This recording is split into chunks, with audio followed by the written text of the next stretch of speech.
WP. At the age of 16 everyone gets teleported into a small room.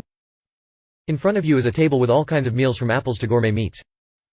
Whatever you take a bite of will determine what superpower you'll get. You are the first person to take a bite of the table itself. Part 2. Yep, that's right, he said, floating over to me. So, what do you want?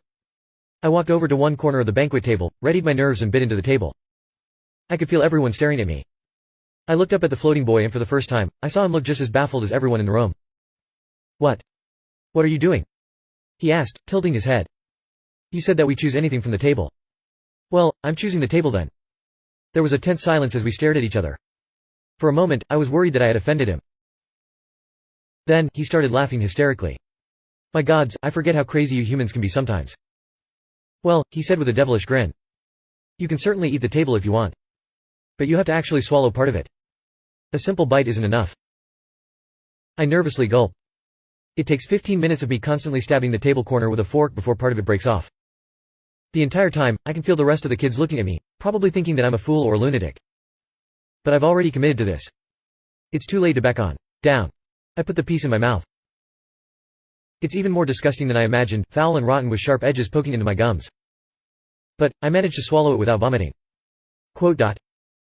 Well, the boy says, smirking.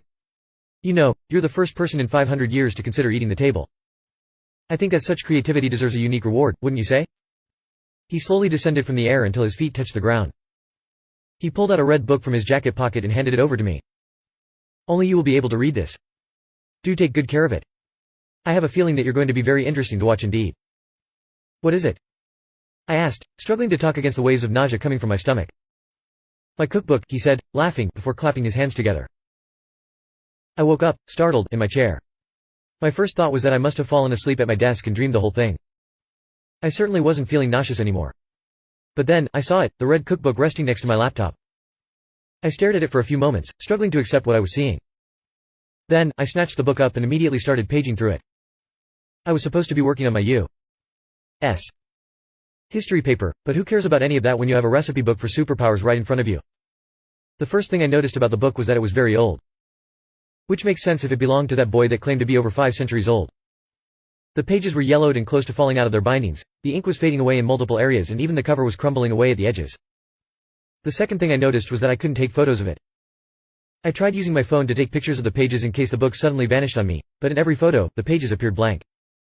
I guess he wasn't kidding when he said that I would be the only person able to read it. So, I did read it for the rest of the night.